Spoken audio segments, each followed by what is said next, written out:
Produktivitas tidak sehat atau toxic productivity itu adalah keinginan yang kalau misalnya gue udah belajar sampai malam, sampai jam 1, jam 2. Bukannya malah produktif dan efektif, tapi malah jadi burden buat gue, jadinya beban buat diri gue sendiri lagi gitu. Malah kenali diri kalian harus punya kendali atas diri kalian, terus jangan lupa juga paling penting nih yang dihadapi sama orang-orang yang berkecimpung di toxic.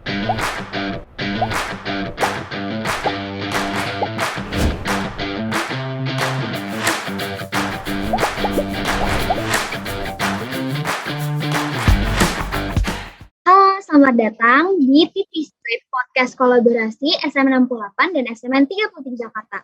Nah, tagline kita kali ini adalah Titik Side to your limit before it turns toxic. Sesuai dengan tagline yang kita bawain hari ini, topiknya juga sesuai nih guys, yaitu toxic productivity. Nah, sebenarnya apa sih toxic productivity itu? Ada penasaran kan? Sebelum kita masuk ke topiknya, kita kenalan dulu aja kali ya. Karena kayak kata pepatah, tak kenal maka tak sayang nih. Oke, buat para narasumbernya, nanti juga pada sebutin hobi atau kegiatan yang kalian lakuin belakangan ini ya. Oke, mulai dari gue dulu aja kali ya. Oke, gue sendiri, Manda, dari SMA 68 Jakarta, sebagai host yang bakal mandu kalian dari awal sampai garis finish. Jadi jangan pada bosen-bosen ya, karena gue bakal banyak banget ngomong nih. Oke, belakangan ini tuh gue lagi hektik banget sama kepanitiaan dari acara sekolah gue, yaitu Karasel. Jangan lupa pada nonton ya tanggal 30 Oktober, karena gue jamin nih arts-artsnya pada kece-kece banget deh pokoknya. Aduh, maaf banget ya guys, gue jadi promosi nih. Tapi buat para narsumnya yang mungkin ada acara pensi, boleh dipromosiin juga ya. Oke, lanjut ke narasumbernya kali ya. Yang pertama ada Arina. Ya, halo semua. Nama gue Arina dari SMA 68 Jakarta juga, sama kayak Manda. Kalau hobi gue akhir-akhir ini tuh mungkin baca buku, dengerin lagu, sama ya ngerjain tugas sekolah, sama belajar dikit-dikit lah. Terus kesibukan gue ya itu juga dengerin tugas sama belajar, terus sama kepanitiaan Baskom Karasel yang bakal bentar lagi 30 Oktober bakal ada Karasel. Jadi jangan lupa nonton ya. Jangan lupa nonton ya guys, karena pasti bakal kece banget sih, gue jamin. Oke, lanjut ke narasumber kita yang ketiga, ada Elisha. Ya, halo semuanya, gue Elisa Cynthia Dewi. Kalian bisa panggil gue Elisa, gue dari SMA 33 Jakarta. Kalau ditanya tentang kesibukan gue akhir-akhir ini, ya sebagai pelajar kesibukan gue pastinya belajar ya. Tapi karena gue juga jadi panitia pensi di sekolahan gue, jadi ya kesibukan gue juga ngurusin pensi sih, sama kayak tadi Arina sama Hairani. Jangan lupa nonton Stipuga 2021 tanggal 2 Oktober nanti di channel YouTube Stipuga. Jangan lupa nonton ya guys, kalian harus langsung buka YouTube-nya di Stipuga 2021, jadi langsung buka YouTube-nya tanggal 2 Oktober ya kan? Yap, Oke. Selanjutnya ada narasumber kita yang ketiga. Halo semua, nama gue Siti Ivanayla Indrasta, biasa dipanggil Naila. Di sini gue juga bakal nemenin kalian nih di podcast ini. Sama seperti Kak Elisa, gue juga dari SMA 33 Jakarta. Kalau gue sendiri sih belakang ini juga sama ya, kayak kalian-kalian gitu. Lagi sibuk ngurusin acara pensi sekolah. Jangan lupa saksikan Stipuga 2021 ya. Akan diadakan 2 Oktober nanti. Yeay, jangan lupa nonton ya guys, Karasel sama Stipuga 2021, karena pasti bakal keren banget dan pokoknya paling kece deh sekolah kita berdua, oke? Oke, tadi udah pada denger kan nama-namanya, udah dikasih tahu juga belakangan ini mereka lagi ngapain, pokoknya pada kece-kece banget nih narsum kita. Nah, sekarang kita langsung move on aja ke topik kali ini, toxic productivity. Sebenarnya toxic productivity itu apa sih? Langsung kita tanya aja kali ya, sama yang lebih berpengalaman atau pernah mengalami di zona toxic productivity. Mungkin Elisha bisa jelasin? Iya, gue pernah mengalami toxic productivity ini. Jadi produktivitas tidak sehat atau toxic productivity itu adalah keinginan yang tidak sehat untuk terus menjadi produktif setiap saat dengan cara apapun gitu. Jadi biasanya orang yang punya toxic productivity itu bakal ngelakuin kegiatannya mereka tanpa tahu waktu dan juga tempat. Jadi biasanya orang yang punya toxic productivity itu bakal ngelakuin kegiatannya mereka mau di kantor, mau di tempat makan, mau pas lagi kumpul keluarga, pokoknya di mana aja dan tanpa tahu waktu gitu. Biasanya nih, orang yang punya toxic productivity itu bakal ngelakuin kegiatan yang tidak seharusnya mereka lakukan gitu. Jadi, job desk yang gak harus mereka lakuin, ya mereka lakuin karena mereka merasa kalau mereka tidak berproduktivitas, mereka akan kayak merasa bersalah gitu sama diri mereka sendiri.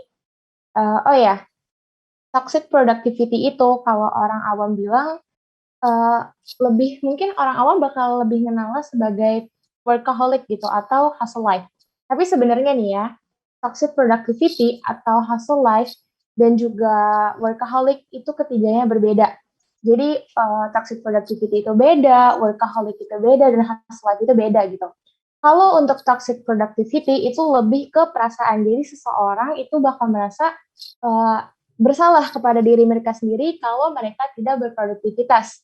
Sedangkan kalau untuk workaholic, workaholic itu lebih ke cenderung seseorang yang suka bekerja secara berlebihan gitu. Jadi aspek kehidupan mereka yang lainnya itu bakal terbengkalai karena mereka terlalu fokus dalam bekerja. Sedangkan kalau untuk hustle life itu lebih ke budaya. Jadi seseorang itu punya budaya dan punya pemikiran kalau aspek tertinggi dari kehidupan mereka itu adalah bekerja keras. Gitu. Oh gitu ya, berarti toxic productivity itu secara tidak sadar efeknya tuh sangat besar di kehidupan orang yang mengalaminya gitu ya. Ya, nah, tadi kan udah disebutin tuh perbedaan workaholic, hustle life, terus juga ada toxic productivity ya. Nah, gue mau nanya dong, hustle life itu tuh contohnya kayak gimana sih, Alicia? Kalau hustle life itu kayak yang tadi gue udah jelasin, itu lebih ke budayanya ya, dari budaya individu. Misalnya, satu anak itu lahir atau kayak punya lingkungan yang emang keluarganya itu sangat produktif gitu. Jadi orang tuanya itu suka bekerja keras, kayak papanya suka bekerja keras, mamanya juga, terus kakaknya juga misalnya. Pokoknya dalam lingkungan mereka itu sangat-sangat berproduktivitas. Jadi secara tidak langsung anak tersebut akan punya pemikiran kalau oh ternyata gue itu hidup untuk berproduktivitas atau untuk bekerja keras gitu loh. Oh, jadi kayak berarti lingkungan tuh berpengaruh besar terhadap sifat anak untuk jadi produktif gitu ya. Kayak betul. Dari orang tua, terus habis itu nanti baru ke anaknya gitu ya. Apalagi kalau lingkungan teman-teman pasti juga bakal berpengaruh besar juga sih, gue yakin. Oke, makasih banget buat penjelasannya. Nah, sekarang gue mau denger nih dari Aura, dari Arina, maksud gue Arina, menurut Arina tuh pengalaman di toxic productivity-nya tuh kayak gimana sih? Oke, makasih Manda. Kalau menurut pengalaman gue, ini baru kejadian kayak 2 minggu atau seminggu yang lalu ya, akhir-akhir inilah. Jadi tuh gue karena banyak kelas, banyak ngerjain tugas, sama ikut kepanitiaan. Jadi gue selalu menargetin sehari itu gue harus ngelakuin sesuatu. Misalnya gue harus ngerjain tugas, gue harus aktif di kepanitiaan. Jadi tuh kayak gue nggak bisa sehari tuh kayak cuma bahan doang gitu tuh nggak bisa. Terus kalau misalnya gue udah ngelakuin banyak hal, terus kalau gue istirahat itu tuh gue ngerasa kenapa gue buang-buang waktu ya. Harusnya gue nggak istirahat, harusnya gue bisa lebih produktif ngelihat orang lain. Oh kayak orang lain tuh bisa lebih produktif dari gue, sementara kenapa gue malah istirahat. Misalnya gue istirahat sejam setelah ngerjain ini itu selama 2 jam sampai 3 jam. Nah, istirahat gue sejam gitu kan. Nah, itu tuh kayak malah gue ngerasa useless dan gue ngerasa kok gue nggak produktif ya setelah apa yang gue kerjain selama 3 jam tadi. Nah, terus kalau misalnya gue udah belajar sampai malam, sampai jam 1, jam 2. Kalau misalnya hasilnya itu tuh nggak sesuai sama ekspektasi, itu tuh gue bakal ngerasa gagal yang parah banget gitu. Kayak gue sampai ngedown, gue sampai nyalain diri gue sampai kayak aduh kok gue payah, kok gue begini ya. Nah itu tuh gue ngerasa wah gue udah nggak beres nih, wah ini toxic banget, kenapa gue toxic ke diri gue sendiri ya. Nah, akhirnya gue menyadari lah itu tuh toxic productivity yang aduh itu bikin gue stres banget. Jadi akhirnya gue mencoba buat mengurangi rasa buat keras sama diri sendiri gitu loh. Oke, I see. Jadi kayak lo tuh memforsir diri lo untuk sibuk, dan kalau lo nggak sibuk tuh lo merasa useless gitu ya. Dan kayak waktu yang lo punya, pada waktu luang itu bisa lo pakai buat istirahat, misalnya kayak main HP, me time, tapi lo pikir kayak itu lebih bagus untuk lo pakai ke hal yang bermanfaat kayak belajar gitu ya. Ya menurut gue itu kayak lumayan parah ya kalau kayak gitu, kayak lo jadi nggak bisa menemukan jam waktu istirahat lo karena lo merasa lo nggak deserve gitu loh buat beristirahat gitu kan. Nah, sampai sini tuh gue udah mulai paham banget nih tentang toxic productivity. Berarti itu tuh kayak lo pantang menyerah, mencoba sesuatu, tapi nggak ngasih istirahat untuk diri lo sendiri gitu. Dan bakal merasa bersalah kalau lo nggak ngelakuin hal yang produktif gitu kan. Nah, kalau para listener gimana nih? Udah pada ngerti belum? Oke, kalau dari tadi kita udah panjang lebar nih kan ngomong. Kita break dulu aja kali ya. Biar makin semangat, kita sebutin tagline kita, oke? Masih pada inget kan ya? Soalnya kayak baru fresh banget tadi gue bilang tuh ya. Oke, yuk kita sebutin aja tagline kita. 1, 2, 3. Hit reset, know your limit, before it turns toxic. Yeay. Wah, gimana nih guys? Kalau gue sih makin semangat banget nih bawain podcast ini karena udah tadi disebutnya ya tagline-nya gue kayak ngerasa ke-recharge kayak mobil diisi bensin gitu ya. Udah kayak semangat lagi nih gue buat ngelit kalian sampai akhir, oke? Nah, tadi tuh udah dijelasin sama Arina tentang pengalaman di toxic productivity. Nah, last but not least ada narasumber kita yang bakal jelasin pengalamannya nih. Gimana nih Naila, pengalaman lo tentang toxic productivity? Kalau dari pengalaman gue sendiri sih ya, gue gak gitu sering terpressure soal productivity gue. Karena justru dari SMP gue udah banyak ikut organisasi dan istilahnya tuh udah bisa lah manage waktu, udah bisa gitu ngatur waktu. Tapi ada saat-saat dimana gue pernah merasa terstrain banget, stress banget, especially mentally ya. Itu tuh pas gue kelas 3 SMP, kelas 9 berarti ya. Gue harus belajar, prepare buat UN pastinya. Yang susah itu adalah karena selama gue kelas 1 dan 2 itu, gue kurang peduli nih sama studi gue, sama pembelajaran gue. Apalagi pas gue ikut OSIS di 2 tahun itu. Jadi pas kelas 7 dan kelas 8-nya, itu 2 tahun gue ikut OSIS full dan aktif. Jadi ya gue kurang fokus deh sama pembelajaran gue waktu itu. Alhasil, ya gue harus ngejar materi banyak tuh di kelas 3 itu, di kelas 9. Dan juga waktu itu kebetulan gue jadi ketua angkatan di sekolah tuh, jadi gue juga harus sibuk ngurusin acara kelulusan dan acara-acara lainnya deh, segala macam itu. Itu jelas bikin gue anxious parah ya, kayak, duh semuanya bakal kelar gak ya? Duh gue sanggup gak ya? Gitu. Gue sering banget mikir-mikir kayak gitu pas saat itu. Gue terlalu menyibukkan diri sampai gak sadar kalau sebenarnya yang gue lakuin itu bukannya malah produktif dan efektif, tapi malah jadi burden buat gue, jadinya beban buat diri gue sendiri lagi gitu, malah balik lagi ke gue sendiri. Itu jujur butuh waktu yang cukup lama ya buat gue nyadar yang waktu itu. Ya karena sama itu gue pikir segala keamisan gue waktu itu ya positif, gue mikir semua itu ya apa yang harus gue lakuin gitu. Bahkan gue sering banget mikir that I could have done so much more than that. I keep on regretting things that I should have done. Gue sering nyesel kayak sebenarnya lu bisa loh lebih ambis lagi, lu bisa kerja lebih keras lagi gitu. Gue sering banget masang mindset kayak gitu pada waktu itu. Jadi ya paling gitu aja sih kalau dari experience dari gue. Kasih. Oke. Yang dari gue denger nih ya, kayaknya sibuk banget emang kelas 9, harus organisasi, OSIS, mana lo jadi ketua angkatan juga kan tuh buat buku tahunan atau lalala gitu kan. Terus kelas 9 tuh gue tahu banget, karena gue juga pernah kelas 9 lah ya, bener-bener hektik banget, harus belajar ini, belajar itu untuk masuk sekolah yang kita mau gitu kan. Oke, tadi kan udah dijelasin nih secara garis besar tentang toxic productivity sama Elisha gitu kan. Nah, gue mau denger dong dari lo, gimana sih pengalaman toxic productivity versi lo?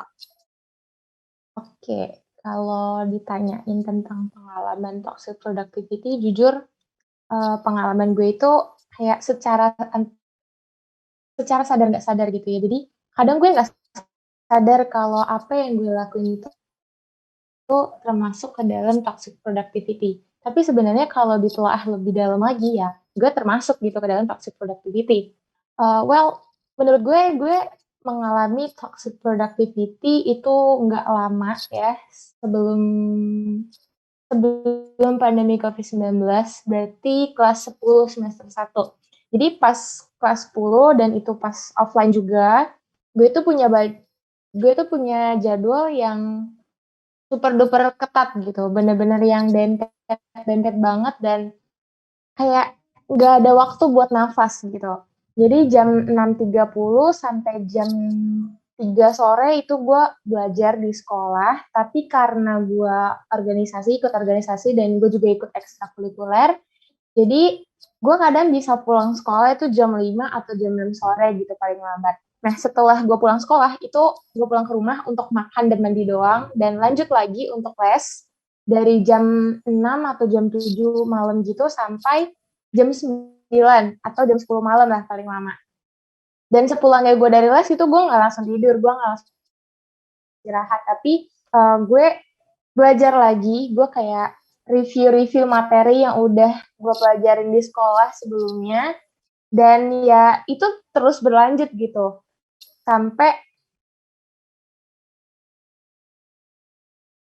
kayak gak ada waktu buat gue nafas gitu. Ya walaupun kayak gitu ya gue tetap masih punya waktu untuk me time sih sama family time gitu bareng keluarga. But everything has changed pas COVID-19 datang ke Indonesia. Jadi pas kita dinyatain kalau kita itu terkena pandemi dan kita harus melakukan lockdown gitu, disitulah struggles gue satu persatu mulai keluar. Jadi gue biasanya punya produktivitas yang ketat banget, gue punya kebiasaan yang padat banget, itu tiba-tiba harus kayak lenyap gitu aja. Kayak semuanya dibatasin gitu, dan gue jadinya merasa kayak gue nggak pede, gue nggak percaya diri gitu, karena gue mikirnya orang di luar sana bisa berproduktivitas, kenapa gue enggak gitu. Padahal kan ya faktanya, pada saat itu, ya semuanya merasakan hal yang sama kayak gue gitu, semuanya nggak bisa beraktivitas.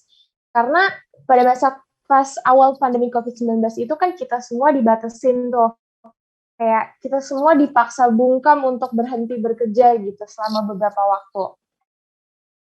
Ya, tapi puji Tuhan sih ya, makin lama gue makin kayak tahu gimana caranya gue ngatur waktu gue supaya kegiatan gue itu lebih terorganisir. Jadi dari hari ke hari itu tetap ada kegiatan, walaupun ya mungkin ada satu hari yang padat banget, satu hari enggak gitu sih.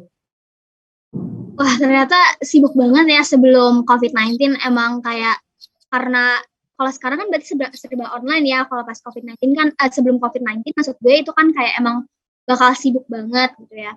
Mulai dari lo tadi bagi waktu buat les dan lain-lain gitu kan. Nah, emang yang dari gue denger dari lo berarti kan toxic productivity ini dari pengalaman semuanya nih kayaknya gak disadari ya keberadaan ini kayak bakal toxic ke diri lo sendiri gitu kan. Nah, setelah denger cerita kalian tuh gue makin sadar kalau toxic productivity itu bukan hal yang sepele gitu kan, karena kita nggak ngasih istirahat ke diri kita, itu sih sebenarnya kayak nggak baik banget gitu kan buat kesehatan kita juga. Untungnya banget nih gue tuh anaknya mageran ya guys, jadi masih belum pernah ada di zona toxic productivity.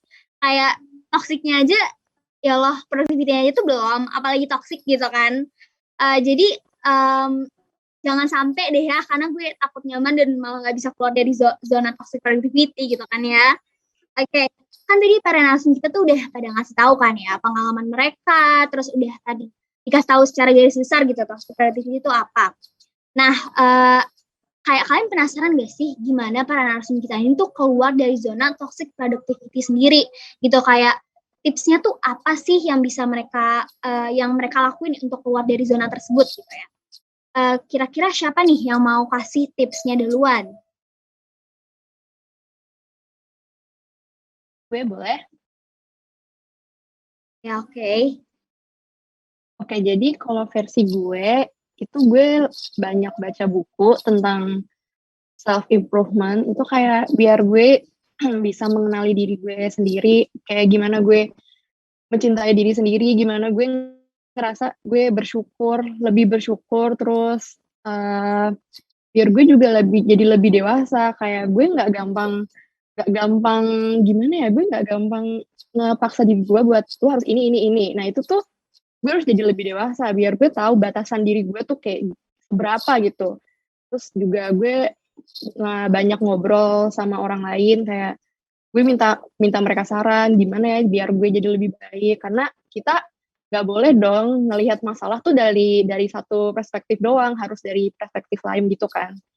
Terus sama paling ya mengurangi kegiatan yang kayak secara kontinu, yang secara gue lakuin terus-menerus. Misalnya dulunya gue belajar 2 jam, sekarang gue belajar 50 menit, terus 10 menitnya istirahat. Selalu gue ulang-ulang kayak gitu, biar ya gue tahu jeda, dan gue tahu caranya istirahat sebentar itu kayak gimana. Jadi nggak maksa diri gue buat terus bekerja. Itu sih, Man.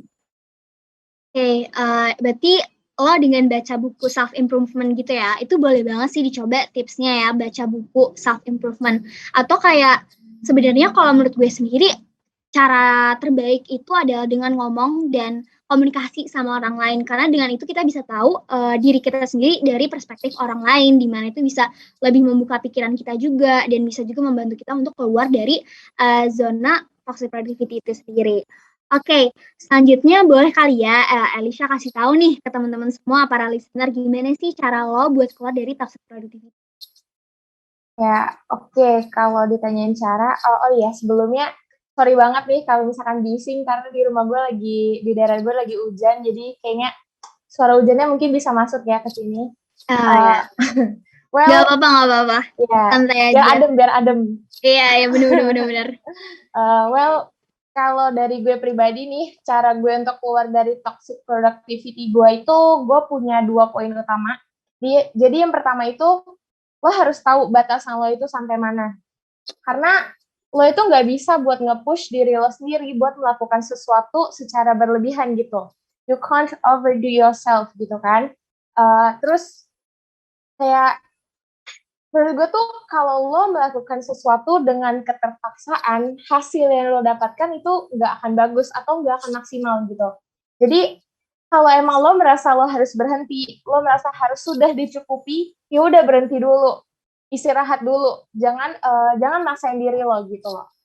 Terus yang kedua, lo itu harus tahu metode apa yang cocok sama lo buat ngebantu lo beraktivitas gitu, berproduktivitas lah gitu ya.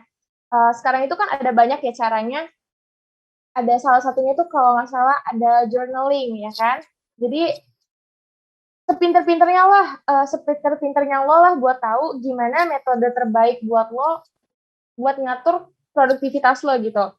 Dan kalau emang lo belum menemukan, ya lo bisa searching gitu di Google, kan sekarang banyak gitu kan. Terus menurut gue nih, kalau lo udah tahu metode yang terbaik buat lo berproduktivitas, itu bakal ngebantu lo supaya lo tuh lebih mudah mengorganize kegiatan sehari-harian lo gitu. Jadi kayak semuanya tersusun dengan rapi, terorganisir gitu.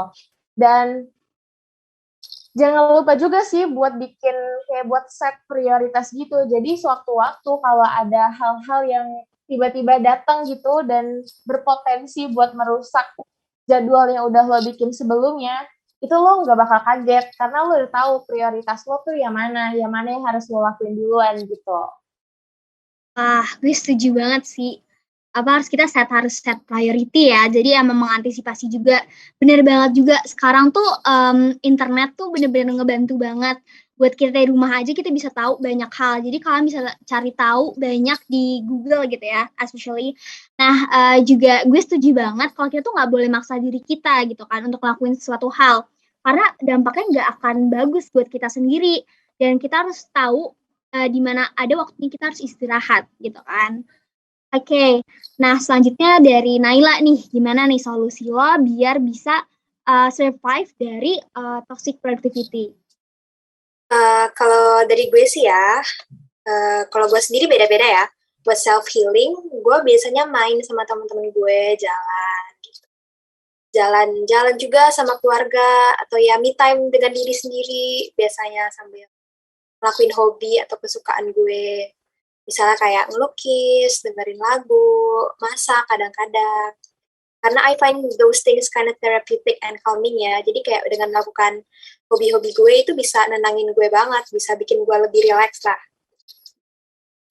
Tapi ya beda-beda buat tiap orang. Kalian bisa cari kegiatan lain atau ngelakuin hal lain yang bisa bantu kalian freshen up your mind, yang bisa bantu reset otak kalian biar lebih segar. Bisa kayak main game, terus quality time, nonton film, atau ya sesimpel tidur. Karena ya istirahat itu penting banget. Jadi ya jangan merasa bersalah kalau mau istirahat gitu untuk tidur siang itu nggak apa-apa karena kalian juga butuh. Kalian juga bisa coba download aplikasi yang bisa relieve anxiety kalian. Kalau itu sih untuk gue pribadi ngebantu banget ya. Kalau lagi parah gitu, kalau lagi stres parah itu tuh bisa bantu gue untuk lebih tenang. Terus juga ada juga aplikasi yang bisa ngebantu kalian organize dan manage waktu biar bisa atur waktu gitu. Pokoknya sih yang penting itu benar kata El, aku setuju banget. Know your limit. Coba bikin target dan porsi untuk perlu belajar tiap hari itu gimana gitu, biar nggak overwork, juga biar nggak underwork juga. Jadi kalian bisa tetap nyelesain semua kerjaan kalian, tapi nggak capek gitu. Jadi ya semuanya tuh tetap efektif dan nggak ada yang keteter. Jangan lupa juga buat jaga kesehatan, untuk makan teratur, selalu hydrated, istirahat cukup, ya supaya nggak tumbang. Gitu aja sih. Wah, bisa dicoba banget nih tips-tipsnya ya. Mulai tadi dari yang Arina udah kasih tahu dengan dia baca buku self improvement, terus juga tadi Elisha ngasih tahu kita bisa cari di Google, dan sumber lainnya juga kalian bisa cari di aplikasi yang bisa membawa kalian ke ranah yang lebih baik gitu ya. Jadi emang sekarang tuh internet memudahkan kita banget, terus kita juga bisa baca buku, jadi banyak banget cara gimana kalian tuh bisa nemuin tipe cara kalian sendiri untuk keluar dari toxic productivity gitu ya. Nah, gak kerasa banget nih, udah sampai di penghujung acara nih kita. Pasti kalian gak mau pisah kan sama gue, karena kan secara gue kece gitu ya. Bercanda guys. Nah, tapi kalau kalian ngakuin ya, sih itu gue berterima kasih banget. Oke, agak trik cuman ya gue makasih banget guys kalau kalian ngakuin. Ya, oke. Yang gue dapat ya, kesimpulan yang gue dapat nih dari podcast kali ini adalah tahu limit lo sendiri dalam melakukan sesuatu sesuai tagline kita ya, know your limit before it turns toxic. Tahu limit lo sendiri sebelum lo bakal menjadikan itu sebagai suatu toxic ke kehidupan lo dan juga ke diri lo sendiri gitu kan. Kenali diri kalian harus punya kendali atas diri kalian, terus jangan lupa juga paling penting nih yang dihadapi sama orang-orang yang berkecimpung di toxic productivity itu. Jangan lupa istirahat, karena istirahat tuh penting banget. Kalian bisa tadi katanya quality time, me time, bisa bersama keluarga, komunikasinya dijalin dengan baik juga bisa sama teman-teman gitu kan. Jangan sampai kalian kena pressure terhadap diri kalian gitu ya. Nah, kayaknya dari tadi di podcast kali ini gue belajar jadi bijak ya. Bener-bener gue belajar banget sih.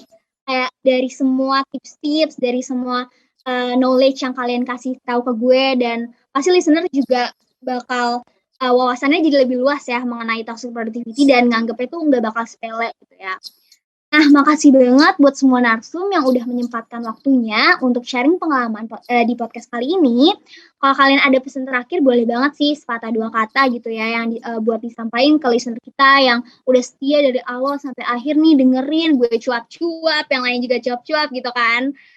Oke, bisa dimulai dari Arina dulu kali ya. Oke, jadi pesan terakhir dari gue, kalian tuh selalu punya waktu buat istirahat. Jadi kayak jangan keras sama diri kalian sendiri, karena kalau bukan diri kalian sendiri, kalian udah nggak punya siapa-siapa.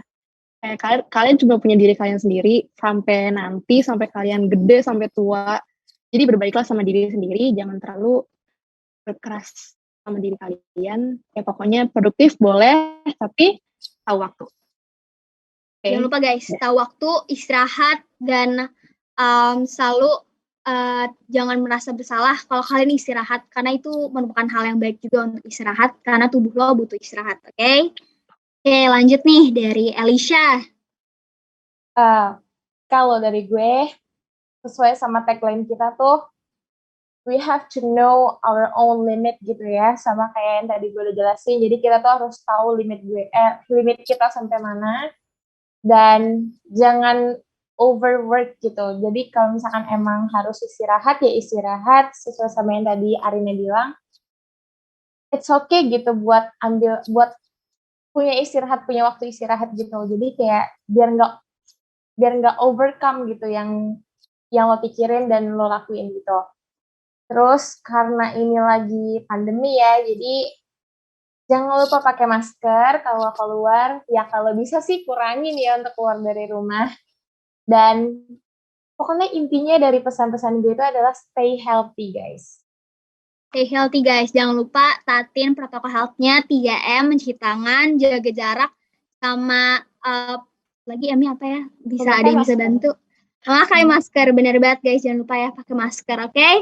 Terus nih yang buat terakhir nih dari Naila, gimana nih pesan lo buat teman-teman yang lagi dengerin sekarang? Gue juga sama sih, gue nambahin aja dari KL sama Kak Arina tadi. Ya, don't be too harsh on yourself, karena self-care itu penting banget. Self-care is so important. Ya, karena kalau bukan kalian yang jaga diri, ya siapa lagi, ya kan? It is perfectly okay not to be 100% fine. Kalian merasa nggak apa-apa itu nggak apa-apa banget. Kalian kalau lagi capek itu nggak apa-apa, jangan merasa bersalah. You are not always capable of doing everything. Semua juga pasti bisa capek, and it is okay. Just know your limit. Udah sih, itu aja dari gue. Untuk semuanya, stay healthy, selalu pakai masker kalau keluar, dan selalu patuhi prokes. Ya bener banget sih, patuhi prokes ya. Sama kayak yang Naila sama Arina tadi bilang, yang bakal jaga diri lo sendiri, ya lo sendiri gitu. Karena yang bakal ada sama lo, ya diri lo sendiri. Jadi, don't be too harsh on yourself, bener banget. Dan selalu kasih waktu buat diri sendiri tuh healing, self-healing, dan juga, bahagia with your own ways gitu lah ya. Oke, makasih banget nih buat teman-teman yang udah dengerin podcast kita nih dari awal sampai akhir ya, T3Side nih, SMA 33 sampai SMA 68. Nah, ini kan dari penghujung acara banget nih. Kita sebutin tagline lagi aja kali ya buat penutup kita nih kali ini, oke? Gue hitung sampai 3 ya. Ayo, 1, 2, 3. T3Side, know your limit before it turns toxic. Yeay! Makasih semua, gue pamit undur diri. See you next time. Bye. Bye.